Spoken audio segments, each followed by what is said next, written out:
porque ya la vamos a hacer nuestra a medida que vayamos avanzando y aplicando o incrementando no solamente el conocimiento, sino también la posibilidad de poner en práctica lo que el Señor nos da a través de esta carta. Voy a compartir, si me permiten un segundito, voy a compartir pantalla. Acá estamos. Aunque los voy a perder de vista un rato, pero vamos a compartir.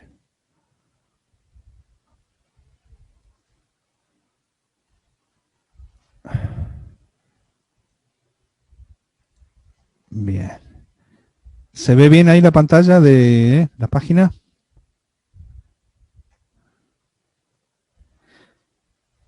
Perfecto.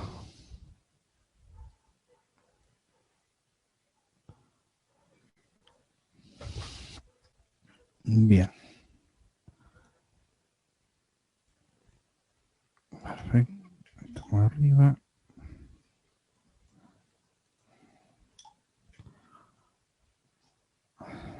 Vamos a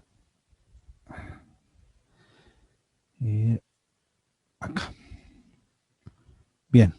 Vamos a comenzar desde el último punto que compartimos la semana pasada. Bueno, para los que no pudieron estar, no solamente están los bosquejos de las dos clases, tanto de la clase 1 y la clase 2, esta y la que comparte Osvaldo, también han sido compartidos los bosquejos, o por lo menos los bosquejos de la primera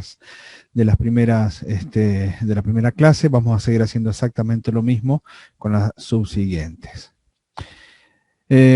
Pero vamos a comenzar aquí, en este punto, ¿sí? Vamos a comenzar en este punto. ¿Por qué? Porque uno de los temas que habíamos compartido la semana anterior era que el bosquejo define mucho sobre lo que se va a hablar, o el rumbo que va a tomar, en definitiva, el estudio bíblico. Posteriormente, en la semana les voy a enviar por lo menos 5 bosquejos de 1 Pedro para que les sirva a ustedes como herramienta. No se queden simplemente con lo que vamos a ver acá o compartir acá. Hay hermanos que han hecho bosquejos preciosos y excelentes de 1 Pedro o de toda la Biblia. Hay un libro destinado exclusivamente a esto, a bosquejos de toda la Biblia, de cada uno de los libros, bosquejados para que uno pueda hacer un estudio sistemático y definido. Después se los voy a mostrar cuál es. Los autores se llaman Scroggie y de Marey, ¿sí? Son 2 autores. Es un libro esencial para cualquier biblioteca cristiana en donde quieran avanzar, ¿sí? A través de bosquejos. Alguien dijo que el bosquejo es necesario para la buena guía o para tener un sentido hacia donde uno quiere dirigirse. Utilizar bosquejos de otros no es malo, tampoco es un pecado, quiero que quede claro, ¿sí? No es un pecado utilizar el bosquejo de otra persona. Si no me equivoco, Spurgeon, el gran predicador inglés del siglo XIX, decía que lo bueno de un bosquejo es que es un esqueleto donde nosotros podemos poner toda la carne, ¿sí? Es decir, el bosquejo es nada más y nada menos que la estructura donde nosotros podemos ir armando y dándole forma y conformando todo lo que queremos decir y compartir para los demás. Por lo tanto, no me tengo que, disculpen la expresión, ¿sí?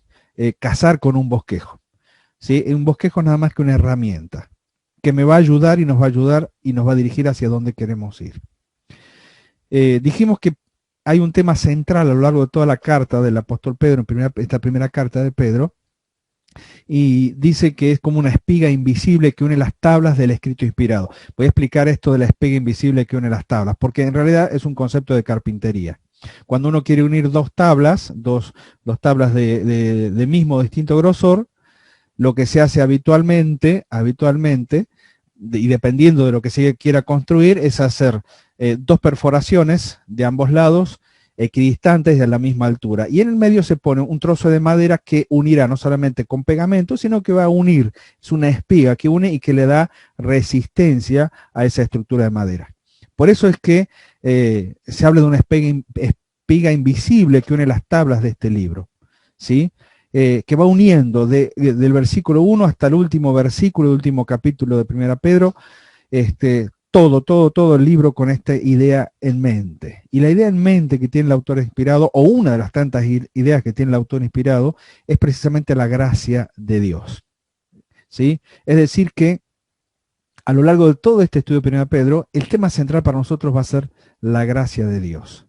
1 Pedro 5:12 dice, rápidamente lo vamos a leer, 1 Pedro 5:12 dice así: por conducto de Silvano, a quien tengo por hermano fiel, os he escrito brevemente, amonestándoos y testificando que esta es la verdadera gracia en la cual estáis. ¿Sí? 1 Pedro 5:12. No solamente les está dando la instrucción a través de esta carta a los hermanos expatriados, sino que les está diciendo, miren hermanos, todo lo que he hablado tiene que ver con esta gracia de Dios. Y en esta gracia ustedes están. En esta gracia ustedes permanecen, en esta gracia ustedes subsisten. ¿Sí? Y subsisten en el sentido literal de la palabra, porque en la persecución ellos tenían que subsistir hasta cuando Dios lo dispusiera. Por lo tanto, la gracia de Dios es el tema que va a seguir todo, absolutamente todo nuestro estudio en este tiempo. Iglesia, aquí tenemos entonces, primera epístola de Pedro, un bosquejo sencillo. Es sencillo, es verdad, tiene 7 puntos nada más, pero vamos a tratar de que sea no solamente sencillo, sino sustancioso. Vamos a hacer una breve introducción, ¿sí? Vamos a hablar acerca de la gracia y descubrir los privilegios de la gracia para nuestra vida. Vamos a hablar acerca de las demandas de un estilo de vida que la gracia hace hacia cada uno de nosotros. Vamos a hablar de una demanda de una conducta ética de vida, ¿sí? Que la gracia hace a nosotros. Y vamos a ver que la demanda también, la gracia demanda una conducta espiritual frente a 2 circunstancias difíciles por la cual todas las personas en este mundo, y especialmente los creyentes, pasaremos en algún momento de nuestra vida, que es como son el dolor y las pruebas. Y vamos a ver finalmente que la gracia demanda servicio. Y por supuesto, como toda carta, tiene un cierre y una serie de saludos en los últimos versículos. Desarrollo de bosquejo. Primer punto, introducción, capítulo 1, versículo 1 y 2. Vamos a leer rápidamente para ir teniéndolo en cuenta, para ir teniéndolo en mente. Dice así, 1 Pedro 1, 1 y 2, Pedro, apóstol de Jesucristo, a los expatriados de la dispersión en el Ponto, Galacia, Capadocia, Asia y Bitinia, elegidos según la presencia de Dios, Padre en santificación del Espíritu, para obedecer y ser rociados con la sangre de Jesucristo, gracia y paz os sean multiplicadas. ¿Sí? Gracia y paz os sean multiplicadas. Estos 2 versículos ya tienen bastante como para desarrollar, porque inclusive ingresamos en un tema que ha sido motivo de discusión, a un motivo de pelea, en algunos casos ha sido motivo de disensión o separación por no comprender la totalidad de lo que significa la elección o la presciencia, o conocimiento anticipado o conocer antes por parte de Dios. Antes de ir al punto más complicado, por así decirlo, para nosotros en esta noche, vamos a ver algunas palabras que son llamativas. Y me encanta cuando los autores buscan estas palabras y las aplican con una razón y con una certeza que solamente puede venir de parte de Dios guiando sus pensamientos, no pasando por alto sus capacidades o su formación, pero sí guiando sus pensamientos. Cada palabra inspirada por Dios en la mente de Pedro es algo fabuloso. Nos encontramos, por ejemplo, que Pedro dice, ya lo habíamos visto antes, Pedro, apóstol de Jesucristo, se presenta a él como tal y le escribe a un grupo de personas que son llamados por él los expatriados, ¿sí? Los expatriados de la dispersión en una zona donde va nombrando diferentes localidades que conforman lo que hoy se conoce como la zona de Turquía, ¿sí? Estos expatriados eran los extranjeros, ¿sí? En el capítulo 2, versículo 11, se traduce extranjero también. Y lo utiliza Pedro, lo va a utilizar en dos sentidos, en un sentido literal y en un sentido espiritual. Algo de esto vimos la semana pasada. Eran extranjeros que vivían desposeídos en una tierra ajena como residentes temporales. Como todos los creyentes eran ciudadanos de una tierra, de una ciudad eterna. Filipenses 3:20, Hebreos 13:13 y 14 nos habla acerca de esto. Cada uno de los creyentes, cada uno de los hijos de Dios, somos en alguna manera expatriados. Vivimos aquí, pero no pertenecemos aquí. Nuestra ciudadanía está en el cielo. Pero esto no va en contra de nuestro sentido de nacionalidad con relación al país donde hemos nacido. Lo que sí Pedro o Pablo hacen énfasis es que existe una nacionalidad que es superior, que nos ha sido dada, que no la hemos obtenido, que no la hemos ganado, sino que nos ha sido dada como un privilegio grande, inmenso, y que no nos va a alcanzar toda la vida para agradecer. Y es que nos haya colocado en una nación distinta y pertenecer a una nación distinta, a una nación diferente. Y esto es de los creyentes, aquellos que conformamos la iglesia de Jesucristo. La dispersión, ¿sí? La dispersión. Sí, casi sí, es un término técnico, ¿sí? Los expatriados, la dispersión. Es un término técnico que se utilizaba antiguamente para definir a aquellos que habían sido empujados de un lugar hacia otro. ¿Recuerdan en Hechos cuando comienza la persecución y los creyentes, los creyentes de la primera hora, judíos en su gran mayoría, en un gran porcentaje, son empujados a salir de Jerusalén? Ellos fueron dispersados. Esta es la dispersión, una de las tantas dispersiones. De aquí estos creyentes surgieron para irse a otros lugares, pero nunca dejando de pertenecer a aquella patria celestial. Dejaron de pertenecer literalmente, físicamente, a su lugar de origen, en este caso aquellos creyentes de Jerusalén saliendo de su ciudad, de su pueblo, inclusive de su nación, para ir a otro lugar. Dejaron de pertenecer, pero nunca dejaron de pertenecer a aquella patria espiritual, ¿sí? Aquella patria espiritual. Por lo tanto, es un término técnico, ¿sí? Y habla acerca del esparcimiento de los judíos de Israel por todo el mundo conocido. Pero fíjense que aquí, en nuestro texto, aparece en el original sin un artículo, ¿sí? Y se usa en un sentido no técnico para hablar acerca de todos los peregrinos espirituales. En el original, el artículo no aparece. Entonces nosotros podemos decir, Pedro, apóstol de Jesucristo, a expatriados de la dispersión en el Ponto, a expatriados, no aparece el artículo. Entonces ya no los encierra exclusivamente con esta partida de su nación original a un lugar desconocido, sino que está hablando de los creyentes en general en su condición espiritual. Se usa en un sentido no técnico para aludir a peregrinos espirituales y extranjeros en esta tierra, tanto creyentes judíos como creyentes gentiles. Por lo tanto, Pedro tiene, podríamos decir, en este punto de esta carta, fíjense de qué manera Pedro fue cambiado por el Señor, tiene, podríamos decir, una mente que fue abierta para comprender que el Evangelio no era exclusivo y solamente para el pueblo de Israel. Pedro le está escribiendo a creyentes en general, judíos y no judíos, judíos y gentiles, pero todos en la misma condición puntual, ¿sí? Todos en la misma condición. En ese tiempo, por su condición de creyentes, expatriados, corridos, váyanse de aquí, no los queremos.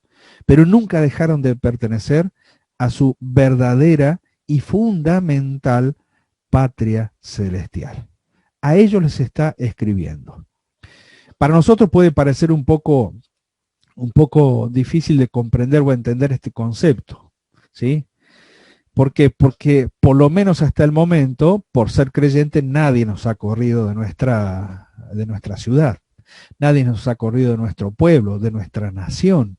Nadie ha determinado todavía por lo menos en nuestro país, ¿sí? Por lo menos en nuestro país, no ha determinado un edicto, una ley donde diga, todos aquellos que confiesen la fe evangélica, todos aquellos que crean en Jesucristo, todos aquellos que todavía creen que existe un Dios, se van a tener que ir de esta nación, se van a tener que ir de este pueblo, de esta ciudad, a menos que, como hacían los romanos con los creyentes, a menos que dejen de lado su fe.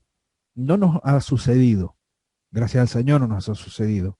Esta gracia nos ha otorgado también bonanza, nos ha otorgado bonanza. Y tenemos esta bonanza en donde estamos empezando a ver los primeros coletazos de la oposición de los gobiernos, del sistema en contra de los creyentes por mantenernos firmes ante verdades fundamentales de la palabra de Dios, instituciones fundamentales que surgen de la palabra de Dios. Comenzamos a ver estos coletazos, pero todavía no hemos sido corridos de nuestro lugar. Por lo tanto, quizás a veces desde nuestra perspectiva moderna nos cuesta un poco comprender lo que aquellos creyentes vivieron en esa época. Nos cuesta comprenderlo. Nos cuesta comprender que alguien tenga que dejar su casa por la cual trabajó toda su vida y la tiene que dejar para que la ocupe otro, tenga que abandonar un trabajo en la cual puso su expectativa para tener una buena jubilación, un buen pasar cuando sea mayor. Nos cuesta trabajo comprender que puede haber inclusive una separación familiar, en donde aquellos que no están de acuerdo con la palabra de Dios se queden y los que son creyentes se tengan que ir. Nos cuesta comprender, pero para los hermanos de aquella época era una realidad. Y me encanta, vuelvo a decir, la apertura en cuanto a su forma de pensar de Pedro, porque ya no miraba solamente a la iglesia como exclusiva para un solo pueblo en esta tierra. Ya no era simplemente para sus hermanos los judíos, a los cuales le dedicó dos discursos maravillosos y donde él pudo ver cómo Dios le utilizó para que los de su propio pueblo, aquellos a los cuales dice, ustedes mataron al autor de la vida. Pedro, cuando les dice esto, le está hablando de su propio pueblo. Y sin embargo, Pedro escribe esta carta, ¿sí? Pedro escribe esta carta y dice que está dedicada para todos los creyentes, porque en un sentido espiritual todos somos expatriados y dispersados por toda esta tierra, por todo este mundo, hasta los confines de este mundo. Ahora, lo segundo que dice Pedro es el versículo 2, ¿sí? Elegidos, ¿sí? Elegidos. Esto es una palabra que lo vamos a encontrar muchas veces en la Escritura, en la palabra de Dios, en la Biblia. A algunos les provoca algún tipo de escalofrío, porque pareciera que la elección de parte de Dios es algo de lo cual no se tiene que hablar ni enseñar. No vamos a entrar en profundidad por amor al tiempo, pero sí quizás sea un tema para desarrollar profundamente y para que también la iglesia entienda esto. Mire, una de las cosas que me llama mucho la atención es que muchas veces aquellos que no creen en la elección realizada por parte de Dios, siempre exigen que en toda enseñanza se hable de los dos aspectos, tanto de la elección como de la elección que hace el ser humano en función de la salvación ofrecida por Dios a través de la obra de Cristo en la cruz. Pero llamativamente cuando predican el Evangelio, nunca predican el Evangelio en los dos aspectos, en los dos puntos. No enseñan los dos aspectos, se centran solamente en una sola línea. Y sin embargo, las dos verdades tienen que ser enseñadas. Se lo explico de una manera muy sencilla, tal como yo lo entiendo. Y sé que me falta muchísimo más para comprender. Pero como es una doctrina bíblica, no la puedo negar. Es una doctrina bíblica. La elección de parte de Dios es una doctrina bíblica. Ahora, tanto la elección de Dios como el libre albedrío, la libre elección del ser humano, son dos líneas paralelas que solamente y contra toda ley de la matemática o de la geometría, que solamente se unen en un punto, y esto es en el conocimiento de Dios. Uno dice, dos líneas paralelas no se unen jamás. Bueno, en este caso sí, tanto la elección de Dios como el libre albedrío del hombre se unen en un punto, y esto es en el pleno conocimiento de Dios. Posiblemente todas aquellas dudas y preguntas que tengamos, se nos van a aclarar después. Seguramente, dice la palabra de Dios que aquel día conoceremos cómo fuimos conocidos y de qué manera todo obró para bien, para nuestro favor, desde la elección realizada por Dios hasta el punto que nosotros decidimos creer y decidimos confiar en Él. La palabra griega de elegido equivale a la expresión los llamados a salir, ¿sí? Es equivalente a esto, los llamados a salir, elegidos. La palabra significa escoger, significa seleccionar. En el Antiguo Testamento se aplicó esta noción a Israel, Deuteronomio capítulo 7, versículo 6, para indicar que Dios en su soberanía escogió a Israel entre todas las naciones del mundo para que creyeran en Él y le pertenecieran de manera exclusiva, ¿sí? Dios elige a Israel. También es una palabra que se utiliza como término para designar a los cristianos, aquellos que han sido escogidos por Dios para salvación. ¿Hay pasajes? Sí, si los quieren anotar, Romanos 8:33, Colosenses 3:12, 2 Timoteo 2:10. La misma palabra se utiliza, por ejemplo, para la gran tribulación. En Mateo 24, 22 y 24 se habla de aquellos que reciben a Cristo durante el tiempo de la gran tribulación. También se habla de elegidos y escogidos. E inclusive también se utiliza de aquellos ángeles santos que no cayeron, 1 Timoteo 5:21. Es decir, que esto de la elección por parte de Dios es un acto soberano por parte de Dios. Y ese es el punto que muchas veces olvidamos. Ese es el punto que muchas veces perdemos de vista. El gran temor que encuentro que existe en muchos predicadores es que si se habla acerca de la elección de parte de Dios, quizás perdamos de vista o perdamos el énfasis que tengamos que hacer en la predicación del Evangelio. Y es todo lo contrario. Es todo lo contrario, porque la predicación del Evangelio tiene que seguir siendo la herramienta efectiva y eficaz de parte de la iglesia que no la elige ella, le ha sido dada por Dios, le ha sido dada por el mismo Salvador. Vayan y prediquen el Evangelio. Vayan y prediquen el Evangelio. Es decir que la elección no está reñida ni peleada con la predicación del Evangelio para que las personas escuchen y tomen una decisión responsable.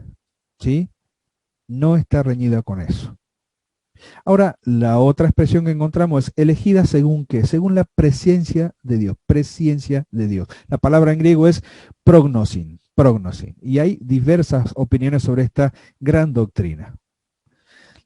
Para algunos, la presencia de Dios, así que vayamos uniendo las frases, ¿sí? Pedro le escribe a los expatriados, elegidos según la presencia, ¿sí? Vamos uniendo la frase. Expatriados, elegidos según la presencia. Para algunos, presencia significa que Dios sabía quién iba a creer.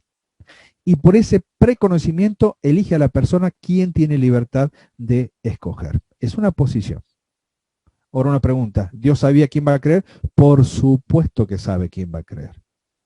Desde antes de la fundación del mundo. Desde antes del heme aquí, envíame a mí. ¿Sí? Del Señor. Desde antes de aquel consejo en la eternidad que mira y pregunta quién salvará, quién irá por nosotros. Antes de eso, Dios hace esto en función de un preconocimiento.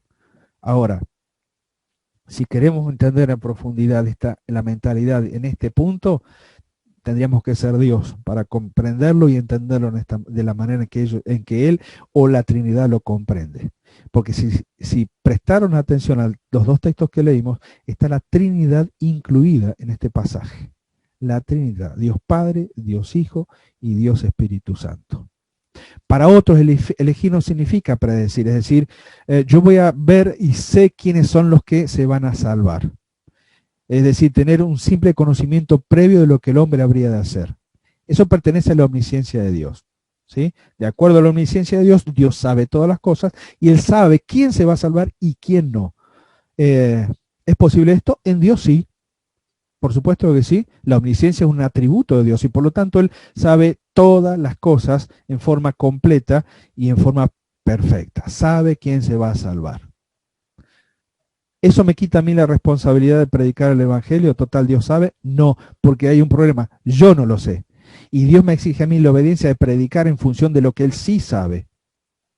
Y queda en manos de aquel que recibe la palabra de Dios la decisión. Por lo tanto, no están reñidas. Son dos verdades que van en forma paralela.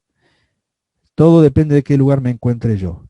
Hay muchos que se fueron al extremo de decir, bueno, ya que Dios sabe quién se va a salvar, no voy a predicar el Evangelio. Me voy al el Evangelio no de la prosperidad, el Evangelio de la comodidad. Entonces, listo, Dios sabe, se va a encargar. Él sabe, él tendrá sus herramientas. Y el que dice esto se olvida de que él mismo, si es creyente, si es un hijo de Dios, si ha sido salvado por la obra de Cristo, él mismo es una herramienta para la salvación de otros. Que Dios sepa no significa que yo no obedezca. Son dos cosas muy distintas. Que Dios sepa quién se va a salvar no significa que yo no trabaje activamente en todo lo que la iglesia dispone para que esto pueda ser así. A través de todas las actividades conocidas, a través de actividades personales, a través de la obra misionera, a través de todas las herramientas que se nos ocurran, que sean valederas, por supuesto, que sean honestas, por supuesto, que Dios utilice para la propagación del Evangelio. ¿Sí?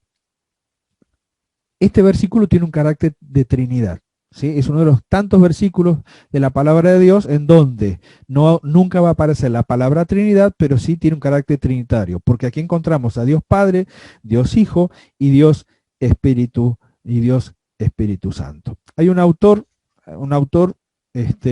cristiano de un manual, un auxiliar bíblico portavoz, se llama, ¿sí? Les recomiendo que lo busquen, que lo tengan. Harold Wilmington, auxiliar bíblico portavoz, excelente por donde se lo vea, si lo pueden conseguir, mucho mejor.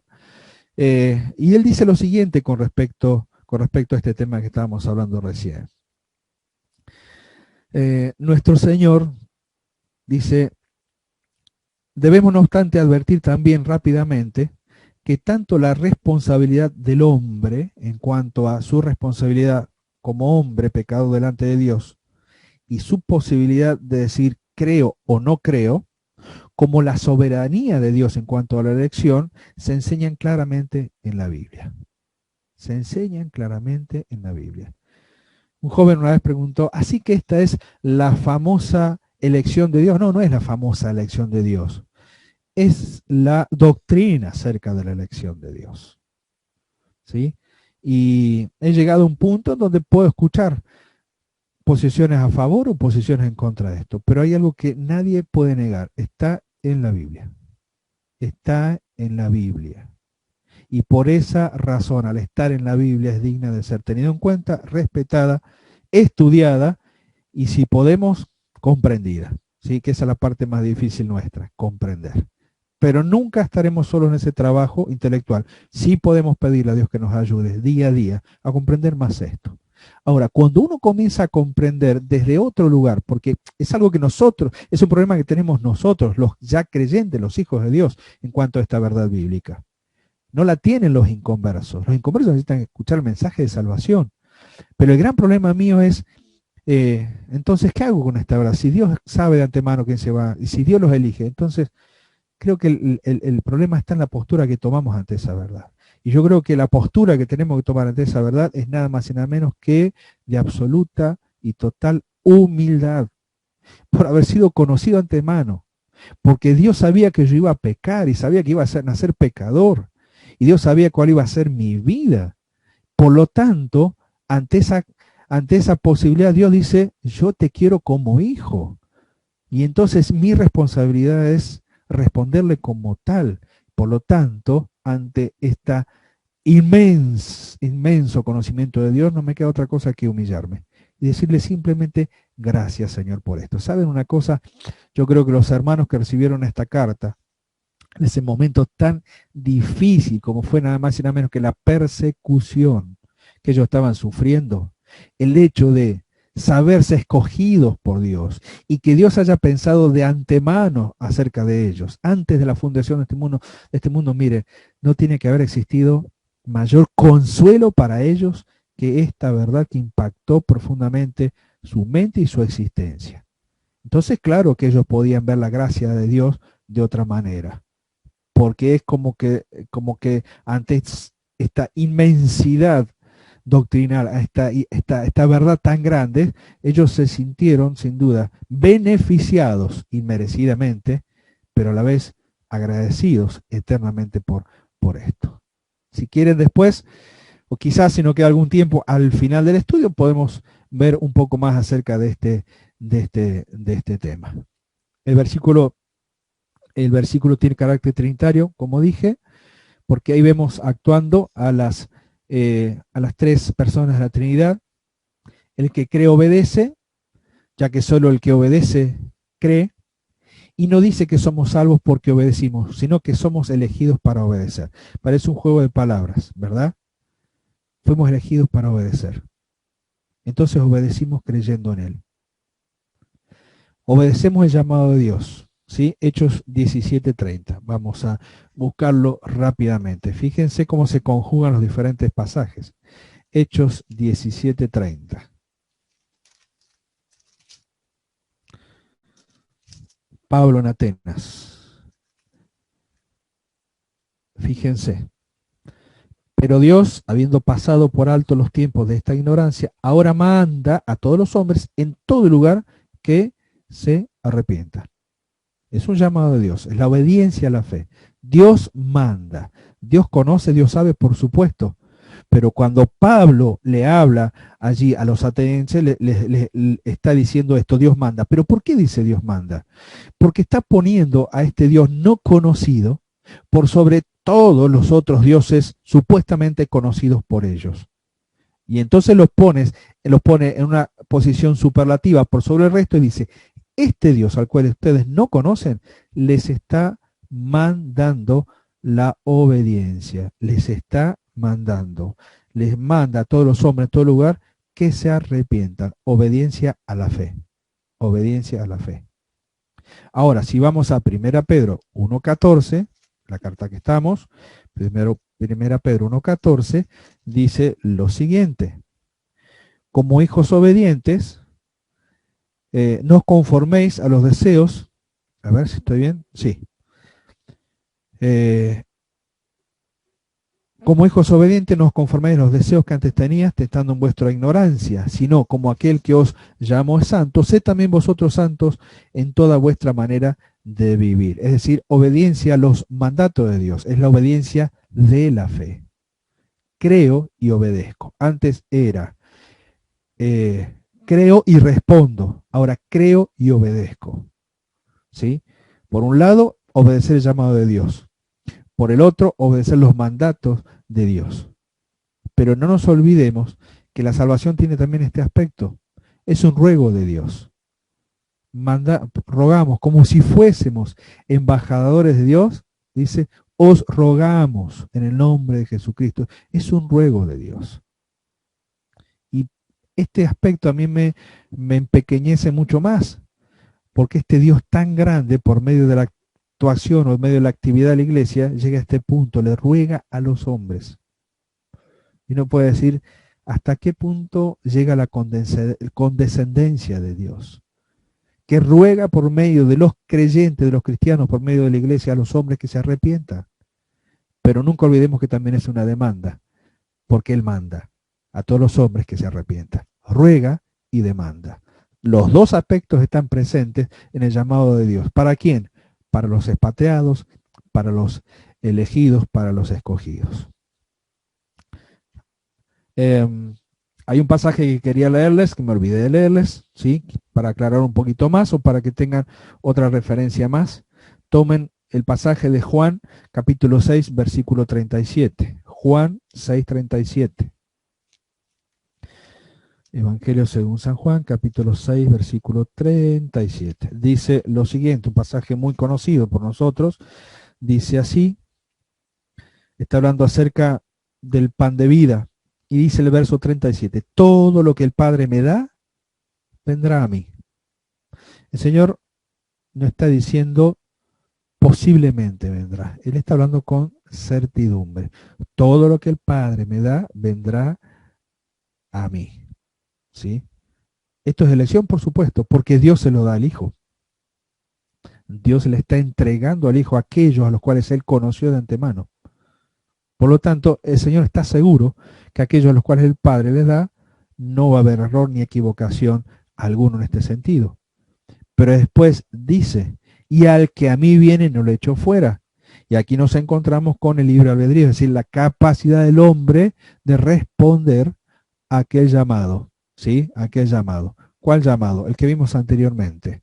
El llamado de Dios, la obediencia a la fe, y el ruego de Dios, porque también encontramos esto de parte de Él. Vamos a avanzar. Nos encontramos con, nuevamente, 1 Pedro 1, versículo 3. 1 Pedro, capítulo 1, versículo 3. También dice, perdón, versículo 2. También dice lo siguiente: según la presencia de Dios Padre, en santificación del Espíritu, para obedecer y ser rociados con la sangre de Jesucristo, gracia y paz os sean multiplicadas. Dos condiciones para todos los creyentes, para todos los hijos e hijas de Dios de todos los tiempos. En primer lugar, santificados. Y en segundo lugar, rociados. Santificados y rociados. Son palabras que a veces no las tenemos en cuenta, y especialmente, no sé si le sucede, a mí a veces me pasa, que las salutaciones en las cartas las pasamos un poco por alto, como si no hubiera nada sustancioso. Es un saludo. Pablo, Juan, Pedro, está escribiendo carta y saluda, como normalmente hacíamos antiguamente en las cartas que escribíamos a mano, ¿sí? Se nos enseñaba esto en la escuela. Primero la fecha, destinatario, salutación, y después el cuerpo de la carta. Muchas veces nos perdemos grandes enseñanzas porque pasamos por alto la salutación. Y hasta el momento hemos visto bastante en una sola salutación por parte de Pedro hacia los creyentes, y también para de aquella época y también para nosotros.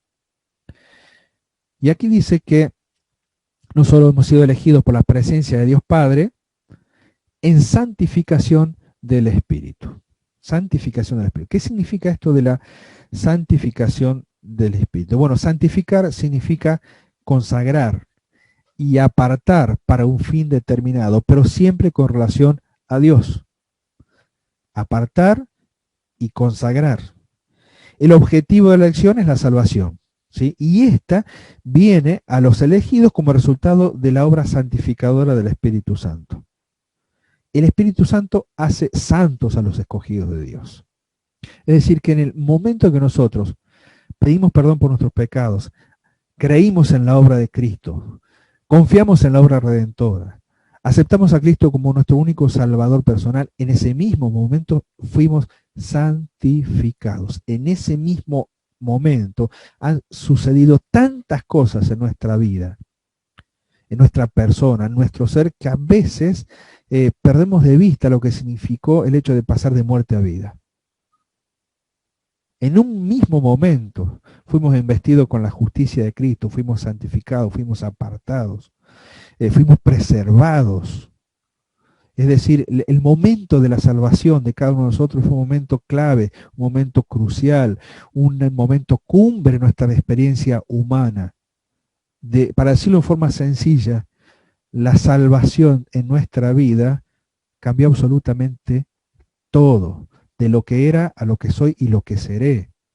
Absolutamente todo. Y el hecho de ser santificado en el Espíritu habla acerca de esto. El Espíritu nos separa de y para, de lo que éramos antes y para Dios y para todo lo que Dios tiene preparado para nosotros.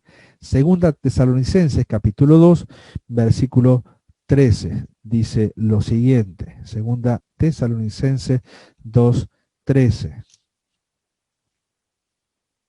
Dice así: pero nosotros debemos dar siempre gracias a Dios respecto a vosotros, hermanos amados por el Señor, de que Dios os haya escogido desde el principio para salvación, mediante la santificación por el Espíritu y la fe en la verdad. Es decir, que Dios escoge y el Espíritu Santo santifica para apartar a esa persona a una nueva situación de vida. No separa, no separa. La experiencia de Jeremías, capítulo 1, versículo 5, habla acerca de aquel hombre que fue escogido de antemano por Dios para una tarea inmensa, como fue precisamente predicar juicio a una nación que lo iba a rechazar, y al rechazarlo él también rechazaba a Dios. Pero él fue conocido y santificado para una tarea que realizaría muchos años después. También el Espíritu Santo nos convence. Juan capítulo 16, versículo 7 al 9. ¿Sí? Tenemos varios textos para leer. Juan 16, 7 al 9. Pero yo os digo la verdad, os conviene que yo me vaya, porque si no me fuera el Consolador no vendría a vosotros, mas si me fuera os lo enviaré. Y cuando Él venga convencerá al mundo de pecado, justicia y de juicio. De pecado por cuanto no creen en mí, de justicia por cuanto voy al Padre y no me veréis más, y de juicio por cuanto el príncipe de este mundo ha sido ya juzgado. El Señor está diciendo, la gran conveniencia para ustedes, discípulos, y para todo el mundo es que yo me vaya al cielo. Porque la tarea que hay que realizar no la puede realizar un solo hombre, la tiene que realizar un cuerpo, la iglesia, de allí en adelante, de ahí en más, o de Pentecostés en adelante. Y la tarea que va a realizar es, mediante la predicación del Evangelio, la llegada del Espíritu Santo, que es lo que va a hacer el Espíritu Santo, nos va a convencer. Pecado, justicia y juicio. Juan 16, 13, mismo capítulo, dice lo siguiente: pero cuando venga el Espíritu de verdad, Él os guiará toda la verdad, porque no hablará por su propia cuenta, sino que hablará todo lo que oyere, y os hará saber las cosas que habrán de venir. El Espíritu Santo hace esto, nos guía. Cada vez que leemos la Biblia, cada vez que nos preparamos y nos disponemos para leer la Biblia en forma efectiva, hay una obra que muchas veces no nos damos cuenta que se está efectuando en nuestro interior, en el intelecto, espiritualmente, nuestra alma, nuestra mente. El Espíritu Santo nos está enseñando a través de su palabra y nos está guiando a mejores decisiones, a buenas decisiones, a salir del pecado, a tomar un rumbo en nuestra vida. Nos guía. Fíjense, hemos visto solamente 3 aspectos de la actividad del Espíritu Santo al haber sido santificados, separados, convencidos y también guiados. Pero también el pasaje que hemos leído de 1 Pedro 1:2 dice, ya hemos mencionado a 2 personas de la Trinidad, ¿sí? Elegidos según la presencia de Dios Padre, santificación del Espíritu para obedecer y ser rociados, ¿con qué? Con la sangre de Jesucristo. Tercera persona, la sangre de Jesucristo. Y otro aspecto de la salvación de la cual muchas veces nos enseña, y es el poder que tiene la sangre, no como una cuestión de fetiche, no como una cuestión mística, sino como una cuestión de efectividad por parte de aquella sangre preciosa y sin mancha que fue derramada allí en la cruz. De alguna forma que nosotros no vemos, no sentimos físicamente, pero sí vemos sus resultados. La sangre del Señor Jesucristo nos fue aplicada en el momento en que creímos, y esa sangre preciosa nos limpió de todo pecado. Tendríamos que ir a Levítico para ver esto. En Hebreos 9:14 tienen los pasajes para leerlo. La sangre de Cristo nos limpia. También nos compromete, porque nos pone frente a un sacrificio en favor nuestro que nosotros no podíamos realizar. Por lo tanto, al ver yo a Cristo derramar su sangre en la cruz, figuradamente o a través de la Escritura, por supuesto, me pone un compromiso muy alto, porque tal como vamos a leer posteriormente, la sangre del Señor Jesucristo fue el precio que se pagó por nuestra salvación. Cantamos muchas veces de eso. Y por lo tanto, la sangre de Cristo derramada en la cruz a mi favor, a mí me compromete, o nos debe comprometer a cada uno de nosotros. Y en tercer lugar, la sangre de Cristo también nos consagra, nos consagra. Se utilizaba la sangre antiguamente en Éxodo, en Levítico, la manera que se utilizaba la sangre para consagrar al sacerdote, al sumo sacerdote, a sus hijos, a los levitas, para una tarea determinada, para una tarea específica. No podían hacerlo de cualquier manera. Y si bien para ellos era una cuestión de aprendizaje anticipado y no entendían todas las cosas, ni siquiera veían ellos una actividad, podemos decir, hasta mágica en esto de rociar la sangre o aplicar la sangre. Ellos simplemente obedecían y confiaban en lo que Dios le había dicho. No había ningún valor extra en esa sangre, sino que era figurada de aquella sangre preciosa que se derramaría muchos siglos después en la cruz. Pero hoy para nosotros no es distinto, porque cuando la sangre de Cristo es aplicada a mi favor, me limpia todo pecado, me está consagrando y me está separando para una vida distinta, para una dimensión de vida distinta a la que tenía antes de conocer a Cristo como único y suficiente Salvador. Entonces fíjense la riqueza, por así decir, que tiene estos dos primeros versículos que hemos compartido en esta noche. ¿Sí? Esta introducción que nos hace el saludo que Pedro hace a aquellos hermanos, ya nos deja bastante para pensar. Quizás alguno nos dejará preocupado, porque se da cuenta de que no hay una actividad del Espíritu Santo en su mente, en su corazón, porque quizás está faltando los elementos por todos conocidos, ¿sí? Palabra de Dios, la oración, la comunión. Quizás para otros estos dos versículos sencillamente que compartimos en esta noche sea de gozo, porque está reconociendo todo aquello que ha recibido por parte de la obra de Cristo en nuestro favor. ¿Cómo no voy a agradecer porque el Espíritu me santifica? No es que le agradezco al Espíritu, no hay ninguna indicación en la palabra de Dios en donde se le ore al Espíritu Santo. Esto está claro, ¿no? No hay ninguna indicación. El Espíritu sabe bien cuál es su lugar. Pero sí le doy gracias a Dios por el Espíritu Santo que mora en mí y que mora en cada uno de nosotros. Y le puedo dar gracias porque me separó de todo aquello que me llevaba a una condenación. Y le doy gracias porque me convence cuando yo me pongo duro, tosudo y cabezón y la palabra de Dios me dice, no, Marcelo, no es por ahí, es por este otro lado. Y me convence. Y si estoy apartado, tiene que llevar adelante nuevamente la obra de convencimiento de pecado, justicia y juicio, porque me olvidé de lo que significó un Cristo Salvador para mí. Entonces el Espíritu Santo, boom, comienza a trabajar otra vez en nuestra mente, en nuestro corazón. Y tengo que darle gracias porque me guía. Y no solamente me guía, sino porque quiere guiarme, que es distinto.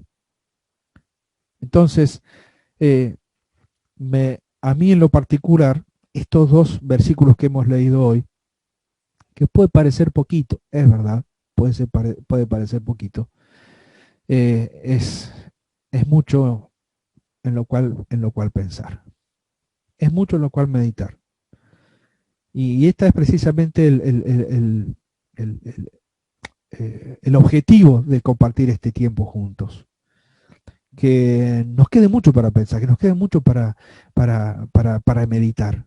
Esta es la verdadera meditación trascendental. Esta es la verdadera meditación trascendental, no la propiciada por budistas y mahometanos y todo aquello que hablan acerca de una especie de meditación donde te despejas y te despegas de todas las cosas de este mundo. No, no, no. La verdadera meditación trascendental es aquella que está basada en la palabra de Dios, porque nos lleva a poner la mente en vacío, nos lleva a poner nuestra mente en funcionamiento en función de lo que vamos aprendiendo de parte de Dios. Esta es la verdadera meditación que trasciende nuestra vida, nuestra experiencia, nuestro tiempo y todo lo que nosotros tendremos y haremos como creyentes en esta tierra. Ahora bien, adelantándome un poquito nada más para la próxima clase, vamos a comenzar, sí, la próxima clase con la gracia que descubre los privilegios, ¿sí? Vamos a descubrir los privilegios de la gracia de Dios. Y los invito que lean, hermanos, el capítulo 1, versículo 3 al versículo 12 para el próximo miércoles. No, el próximo miércoles creo que... No, tenemos clase unida. Tenemos 2 semanas. Vean capítulo 1, versículo 3 al 12. Lean lo que significa la gracia y vayan descubriendo ustedes los privilegios de la gracia de Dios. Hay mucho para ver. Hay mucho para ver. Y creo yo que cada vez que uno va descubriendo acerca de estos privilegios, más y más y más y más se enamora del Señor. más agradece por su plan perfecto, más se quiere involucrar en lo que Él tiene para nosotros, lo que Él quiere hacer para cada uno de nosotros. Vamos a abrir, nos quedan unos minutitos, ¿sí? Y vamos a abrir los micrófonos. El que quiera hablar, levante su mano, así lo hacemos en orden, ¿sí? Así lo hacemos en orden. Y vamos compartiendo, si quieren, un poco de lo que hemos visto en esta oportunidad. Vamos a abrir.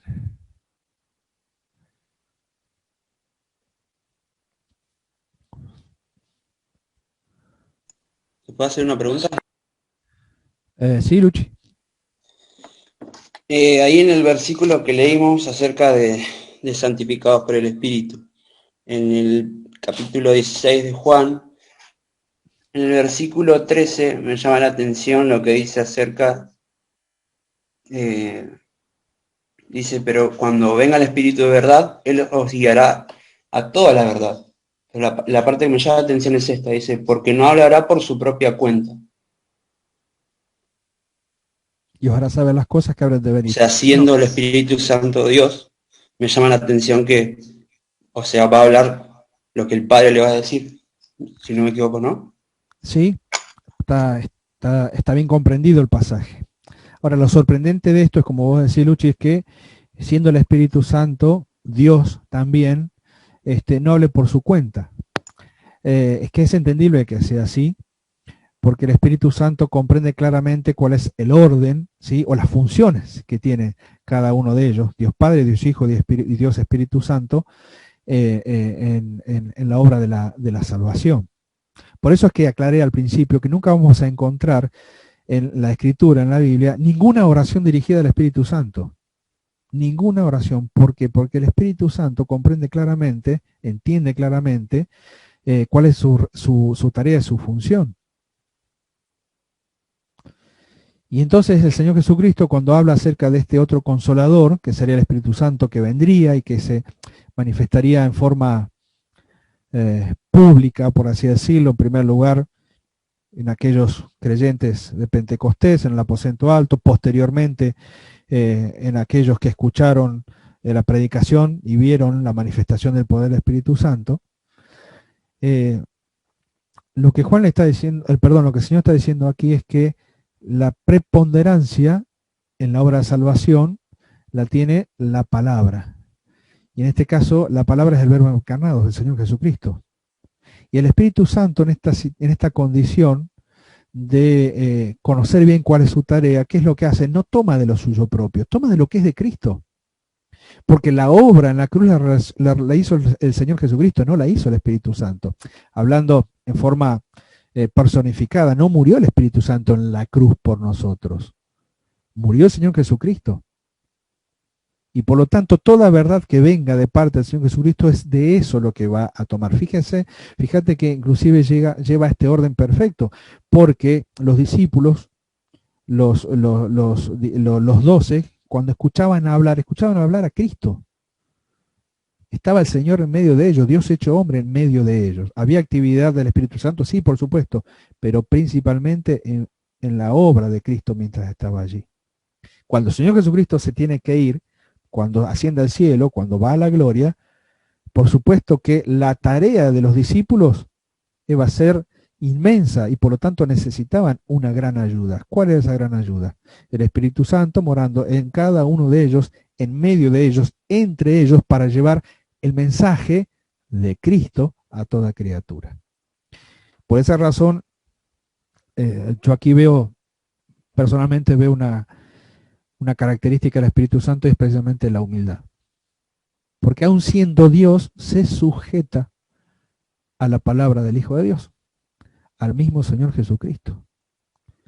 Y es un gran ejemplo para nosotros, rebeldes por naturaleza y que pataleamos a cada rato con las cosas que Dios nos dice que tenemos que hacer. ¿A quién tengo que mirar? Y el Señor dice, mira, si el Espíritu Santo es Dios, se sujeta para dar una enseñanza o para dar una verdad que no es de Él, porque no va a hablar de sí mismo, sino que va a hablar de mí, fíjense en la humildad del Espíritu Santo a la hora de actuar en bien de otros. No sé si se entiende o si o si no. Y si no, me lo dice. No hay problema. Es igual, Marce, que el Señor Jesucristo hacia el Padre. Exacto. Él se sujetó a la voluntad del Padre y eso no lo hizo menor. Todo lo contrario, ¿verdad, Albi? Y vemos esta sujeción y esta perfección en la unidad de la Trinidad, donde cada uno sabe, como si no supiera, Cumple su función. Lo pequeño de la expresión, ¿no? Cada uno sabe su función y la actividad de uno no merma su personalidad o su persona como Dios. Todo lo contrario, es como una complementación perfecta de las tres personas para llevar a cabo la tarea de cada uno. Se respetan mutuamente. Sí. En su posición no desciende ninguno. Tenemos que seguir aprendiendo de eso, porque si hay mejor ejemplo acerca de lo que es amarse mutuamente, respetarse mutuamente, trabajar unos con otros, la encontramos ahí en la Trinidad, aunque no encontremos la palabra, la palabrita Trinidad, pero sí está presente.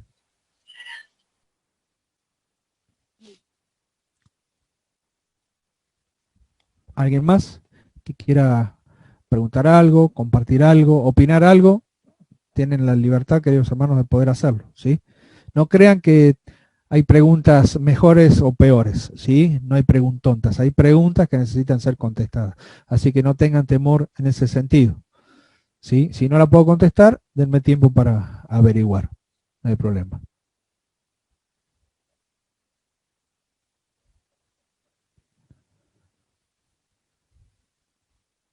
Bien, ¿estamos ahí?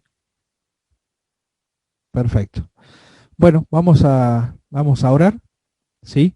Y les pedimos que abran un ratito los micrófonos hasta que seamos llevados por el ciberespacio al aula principal y así nos saludamos todos, ¿sí? Henry, ¿querés orar, por favor? Gracias, Señor, porque podemos escudriñar tu palabra y ella nos habla, nos enseña, nos redarguye. Señor, gracias porque tú has puesto en los hermanos para que podamos aprender de Pedro y Señor, ayúdanos a atesorar y seguir rumiando y seguir masticando todo esto para poder presentar defensa con mansedumbre y reverencia ante todo aquel que demande razón de la esperanza que tenemos en nosotros. Señor, gracias porque podemos aprender. Te alabamos en tu nombre. Amén.